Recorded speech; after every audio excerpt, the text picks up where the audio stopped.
The best team in the NHL over the past month. It's not the Golden Knights. It's not the Avalanche. It's not the Bruins. It's the Nashville Predators. How on earth is this Preds team playing so hot right now? Plus, some plus minus from the past two Predators games today on the Locked On Predators podcast. Your Locked On Predators, your daily podcast on the Nashville Predators. Part of the Locked On Podcast Network, your team every day.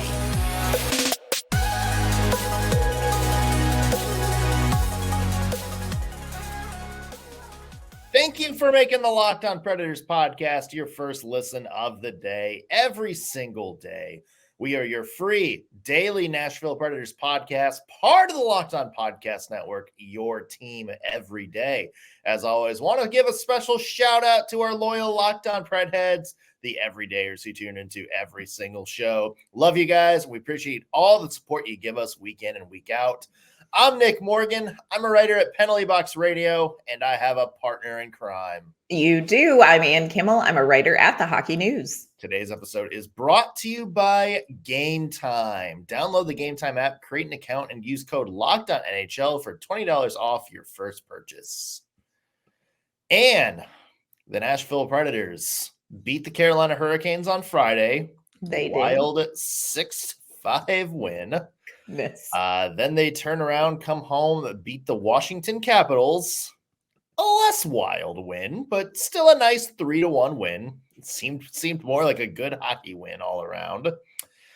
Nashville Predators, in their last 16 games, 13-3. Best record in the NHL since November 15th, which is kind of when they started to turn things around a little bit. They have just 4 points behind, not the last playoff spot, not like out of a wild card spot. They are 4 points out of first place in the Central. They have the same number of wins as the Winnipeg Jets. They have one more win than the Dallas Stars, than the team a lot of people thought were going to win the Central this year. And I have a question, weren't the Nashville Predators supposed to be tanking this year? Yeah. Weren't we supposed to be in the lottery conversation? Yeah. If this is what a reset is, I love a reset. Yeah, this is so surprising. And I think even to those of us who knew the talent that was staying in Nashville, that had an idea of the talent coming into Nashville, that has been watching these young players developing in Milwaukee and coming slowly into Nashville, I have to be honest and say, I think it's a little bit of a surprise to those of us from the outside looking in. Now, here's what I will tell you. Colton Sissons, after the Washington game, I kind of asked him, are you surprised by how well this is coming together? Because it really seems like, you've got a new coach, new system, new roster, new general manager. That's a lot of things to get kind of going in the same direction. I said, are you kind of surprised about this? How do you feel about, the time frame that this is all seeming to come together? And he gave a very long, interesting answer about hey, you know what? We're not paying attention to other people's expectations. I didn't come in with expectations. Yeah. We just keep our head down. We do the work. We trust what's going on in this locker room. But he finished it up by saying, but no, I'm not surprised. And I thought, all right, Colton Sissons. Yeah.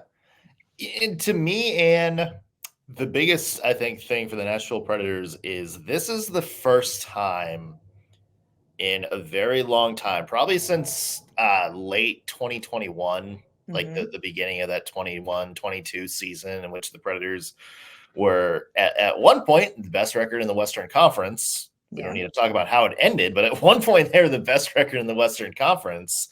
This is the first time that it just seems like all aspects of the team are working at the same time. Yeah. Juuse Saros is cooking right now. Ooh. Phenomenal. He is cooking right now. The forwards are cooking right now. Filip Forsberg on a career best streak for a lot of different ways. Roman Josi is getting hot offensively. Ryan O'Reilly and Gus Nyquist are still contributing very, very much so to the scoring. The depth scoring is there. The defense, I think in, a couple of rough outings, maybe last week, but as a whole, compared to last season and as an aggregate over the past month or so, the defense has vastly improved from where the Preds were last year. Roman Josi and Dante Fabro, as much as Dante Fabro has been scratched, those two people together, that pair is statistically one of the best defensive pairings in terms of preventing goals in the NHL this year. So they finally, for the first time in what seems like a very long time, have a pair that you might be able to look at and call a shutdown pair. Yeah. And there's just so much going right with the team. Special teams has improved. A little bit of a rough outing against Carolina, but again, like as a whole, that penalty kill has completely turned around over the past, couple of weeks or so. The power play, they're starting to capitalize on some chances. Everything with this team is going right. And it kind of makes you wonder, it's like, okay, like how long is that going to last? But just as for once in what seems like a long time, it just seems like all aspects of the Preds are just moving in the same direction, moving forward. And that is a great feeling as a fan. Yeah, it's been so fun to watch. And here's the thing that I think is the most encouraging about where the Predators are now.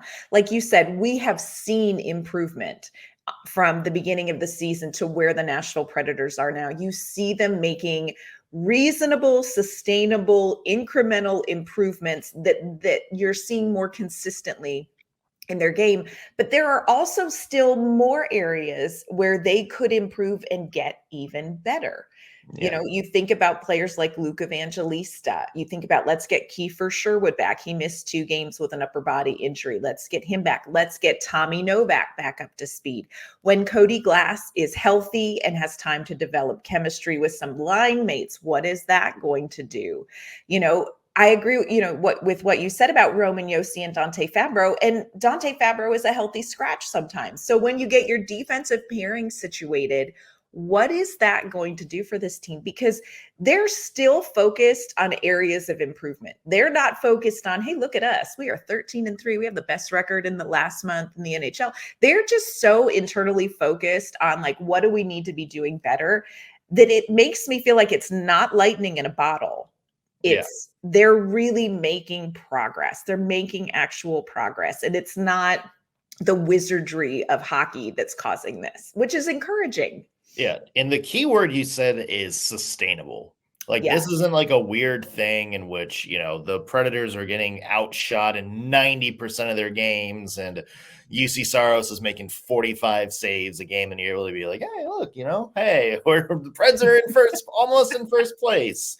No, like you look and you see a lot of things going right for the Nashville Predators and you see the Predators top line. In the bulk of the games they play, they're vastly outplaying the other team's top line or whoever they're matched up against. Right. Again, like defense, they're stifling shots. The Predators are maintaining possession through the bulk of these games. And that is when everybody talked about, the past few years of Nashville Predators hockey. And we're saying, yeah, this is kind of a sheep in wolf's clothing right now. Right. That was what they pointed to. They're like, well, they're getting outshot. They're not maintaining possession. They're getting puck luck. Now it's the other way, and they're playing more true to their, I guess, like the results are more reflective of their style of play and not just sort of a anomaly. And that's what we wanted. That's the style of play that I think we wanted to see from the Nashville Predators. And I'm with you. Like this is still a long way to go. There's still a lot of room for improvement. I think there's a lot of room for consistency, but we're seeing flashes of what this team can be night in and night out. And I'll be honest, I don't know if the Preds can keep this up. I don't know if they're going to finish at this pace for the rest of the year. I don't know if they're winning the Stanley Cup champion, all of a sudden this year or not. Probably not. But at the same time, like this is fun to see. And this is kind of a preview of let's get some more high-end players up here. Let's let some of these younger players develop and really come into their own. And this is the Nashville Predators of the future. And it really feels like that. For the first time in a long time, I think we're actually seeing signs of what constitutes a sustainable winning team in Nashville. Yeah, I agree with you. And it feels good to be able to look forward with some positivity, to look forward with anticipation, because I do feel like, kind of towards the end of David Poyle's tenure, and in no fault of his, but you were kind of looking back.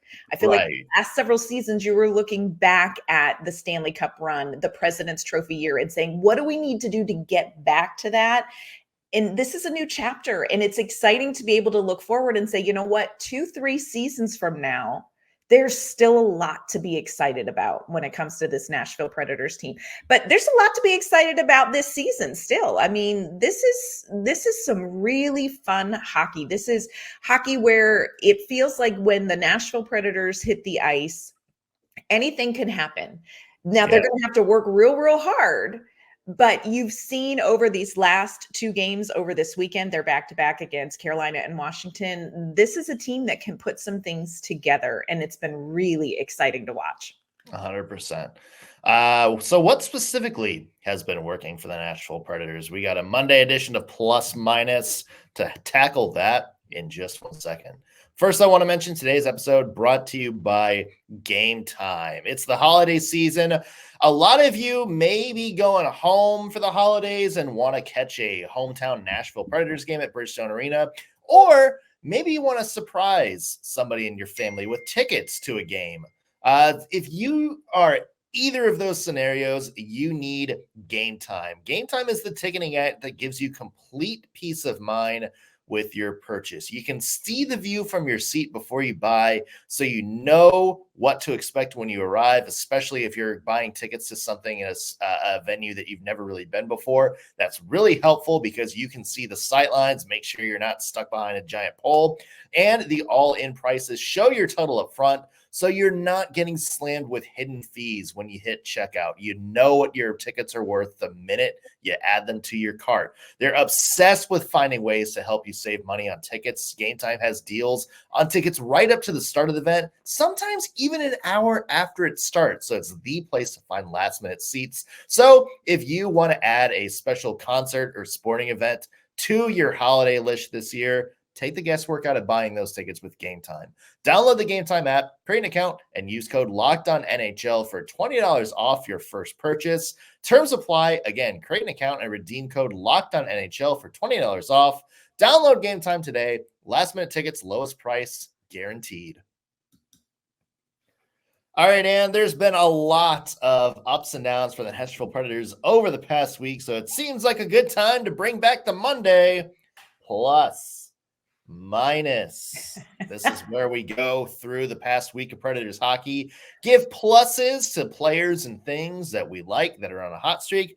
Minuses to some things we need some scolding to dish out, or however you say that sentence, whatever, who cares. And would you like to start us off with a plus? I'm going to start us off with what I think is probably a very obvious plus, but look, here at Locked On Predators, if you earn a plus, you get a plus. Yeah. So I'm going to start off with Filip Forsberg. Filip Forsberg gets a fat plus this week, especially for his performance in overtime. Filip Forsberg cooks just fine in 60 minutes, but he's not done until 60 minutes and 18 seconds, my friends. So Filip Forsberg has been clutch for the Nashville Predators this season on a number of levels. I think we've talked about playing with Ryan O'Reilly, Gus Nyquist. That top line has just been really fantastic. Filip Forsberg on pace to have a career year in goals and points. You know, we want to keep him healthy, but I'm telling you, he is looking great. But what he does in overtime, friends. Yes. When the game in Carolina went to overtime, tied 5-5, I don't think there was a Nashville Predators fan that wasn't like, Forsberg's on the ice. Ryan O'Reilly is in the faceoff circle. I think we're going to be all right. Yeah. And that is exactly what happened. Ryan O'Reilly wins the faceoff, which is so key. Roman Josi takes the puck behind the net. everybody gets situated, and Filip Forsberg, the puck kind of bounced off the boards, went up in the air. Forsberg gloved it, dropped it down. And the rest is just Filip Forsberg history, my friends. Do not let the man get in the slot. He knows it's not lava, and he will score every time. So Filip Forsberg has just been clutch. And I saw something on social media, and I wish I could remember now who said it, and you may remember this, but talked about Filip Forsberg is one of the most underrated players in the NHL. Yeah. And I would go so far as to say this is a player who is chronically underrated in the NHL.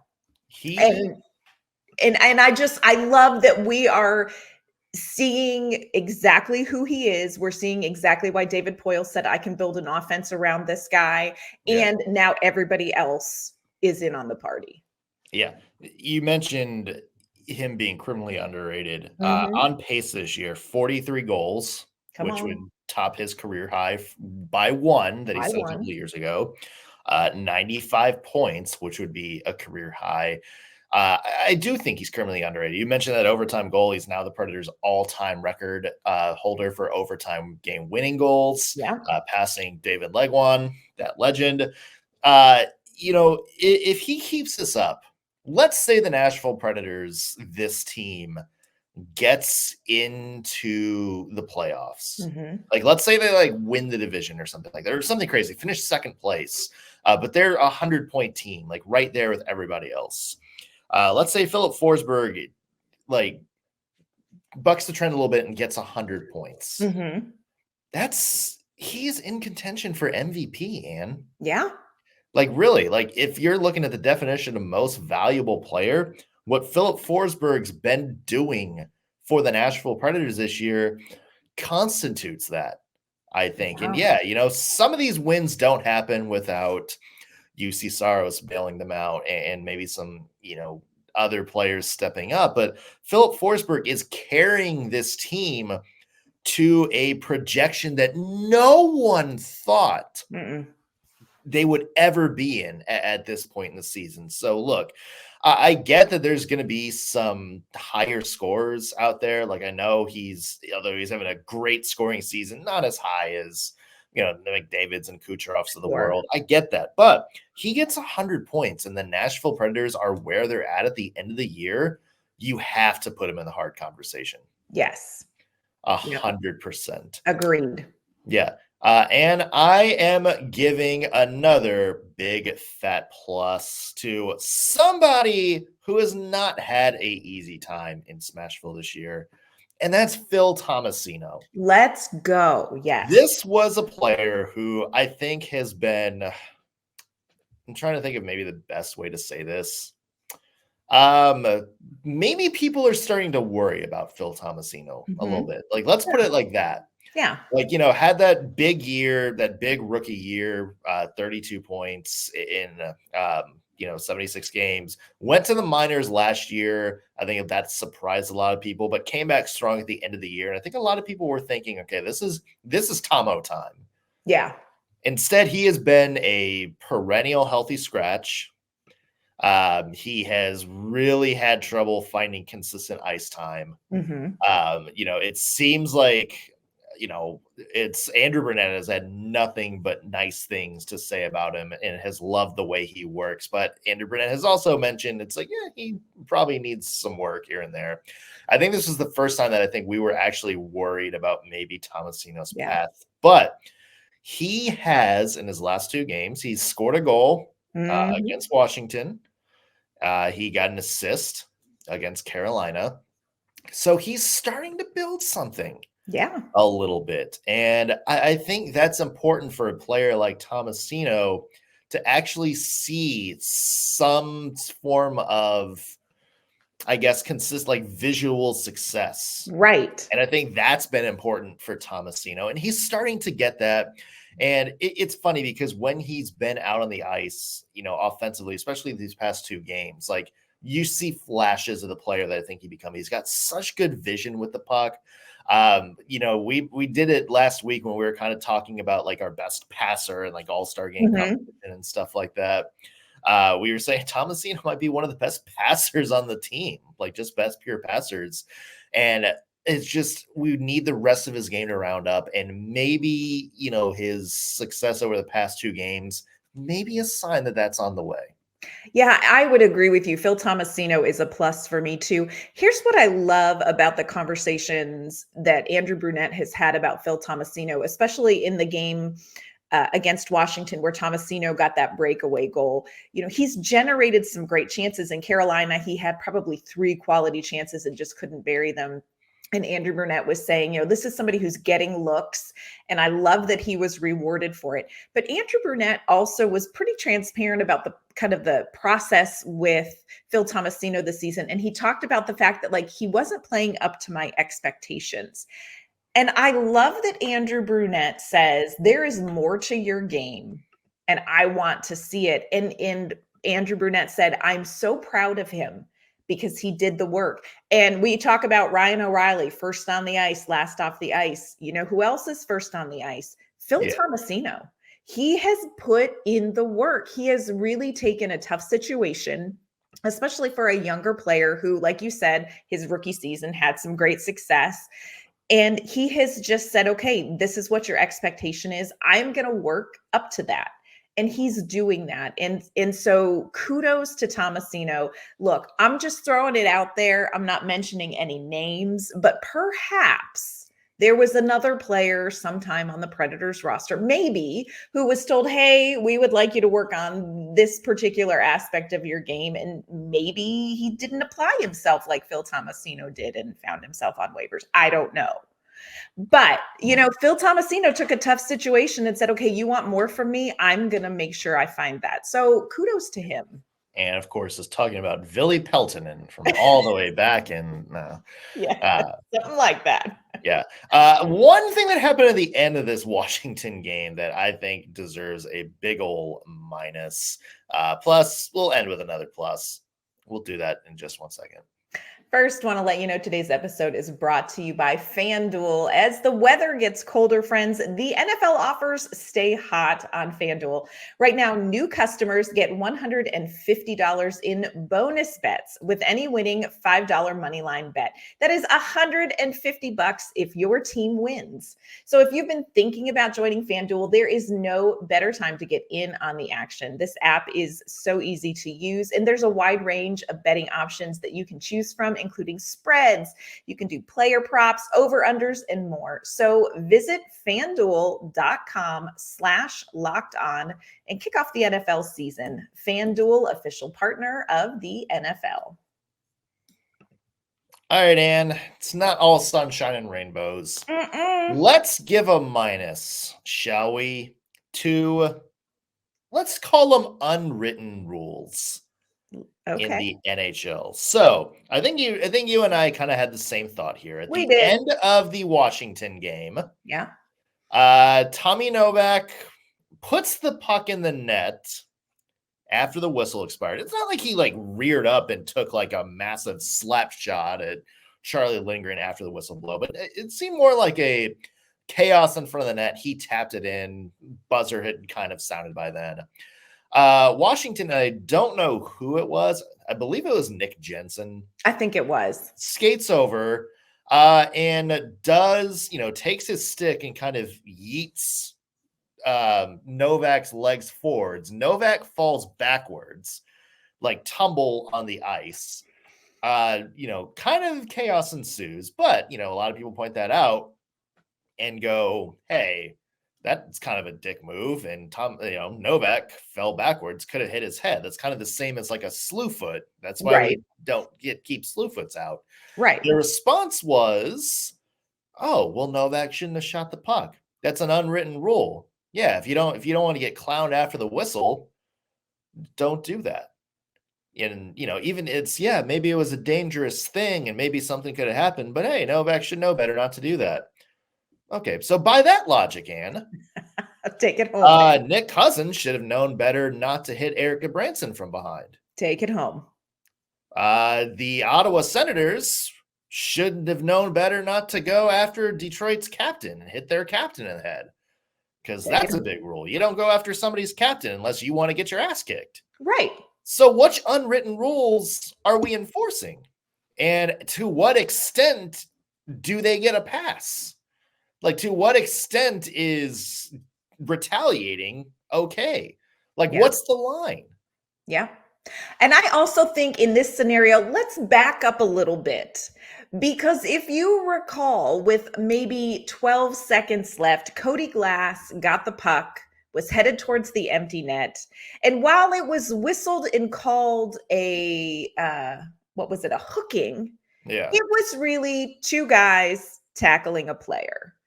And so let's talk about like the spirit of the game and who really was a little bit out of control at the end of the game. And like, look, here's the other thing that I do want to say. In Bridgestone Arena, they were chanting for Frosties. Yeah. So in Tommy Novak's defense, they were making a stink about the Frosties. But, you know, what are you doing, y'all? Like, what are you doing, y'all? Get it together. Yeah, I mean, I get it. Like, they really want Frosties. If I was in Bridgestone that weekend, I would also be like, do whatever you can to get me a Frosty. And yeah, that was a sour point. And look, like, I get it. Tommy Novak maybe shouldn't have shot the puck at the net afterwards, but let's say Novak hits his head on the ice and gets knocked out or gets a concussion. Is there any repercussions from that? Or is that, you know, hey, that's an unwritten rule. Players policing themselves. And then what happens if Novak gets a concussion and somebody just rears back and punches Nick Jensen in the face for taking a shot after the whistle at one of our players? Who gets in trouble more? Nick Jensen for starting it all, or the player for retaliating? Right. The NHL is so dumb, man. It's the dumbest league. It's so frustrating sometimes. Yeah. Okay. We can't do that. Like, we can't end on that. Yeah. We can't be mad to end the show, Anne. So why don't we close the door with another Fat Plus? Do the honors. I have the best plus that I want to give a shout out to the Predators Foundation, to Colton Sissons, Dante Fabro, and to Alexander Carrier. Yesterday was a day off for the team, but not for these three guys who hosted the annual holiday party for 88 kids from the Boys and Girls Club of Middle Tennessee. And y'all, my face hurt from smiling after going to this party. This was so incredible. Kicked off with the kids ice skating out on the ice. Dante Fabro, Colton Sissons, Alexander Carrier, trying to teach kids how to skate. Some of these kids started out, it was a little rough, a little Bambi on ice, but then by the end, I was amazed at how well they were doing. But also Fabro and Sissons, very sweaty because they were pushing kids sitting on 5-gallon buckets, getting a workout in on their off days. So credit to them for that. Cookie decorating station, wonderful dinner, visits from Nash, Santa Claus, and Mrs. Claus. And then the Preds Foundation, these players, some staff members from the Nashville Predators put on the most amazing gift-giving party you've ever seen. I mean, there were tears, there were squeals. It was just the most amazing event. So I want to give our last Fat Plus to the Preds Foundation and to Colton Sissons, Dante Fabro, and Alexander Carrier, who did a ton of shopping for this, a ton of prep for this, and who were just so fabulous at this party. It was incredible, y'all. Best party ever. I love that they keep doing this. And you mentioned Ryan Johansson did this. This was kind of his thing for many, many years. And I'm glad that, especially his friends, Colton Sisson and Dante Fabro, we know those three had a Three Stooges type relationship. I love that they have kind of stepped on and shouldered the load and have been doing great work in his absence. And as he mentioned, it's fun for the kids. It's fun for us to like watch and see it, and it's got to be fun for the players as well, because you're out there. You know, a lot of these kids look up to you as kind of this awe-inspiring thing. You know, it's good all around. I love that the Nashville Predators do this every year. It was amazing, y'all. It was just fantastic. So kudos and pluses to everybody who put that on. It was great. Yeah. Are the Nashville Predators going to keep up this hot streak that they're on? That is $1 million question. It is going to start tomorrow with a matchup against the Vancouver Canucks, one of the best teams in the NHL. This, I think, Anne, is really going to prove whether the Nashville Predators are for real or not. We'll have a preview of that game coming up tomorrow on the Locked On Predators podcast. Until then, thank you for making us your first listen of the day. We appreciate all the support you give us. We will be back tomorrow with an all-new episode. We'll see you then.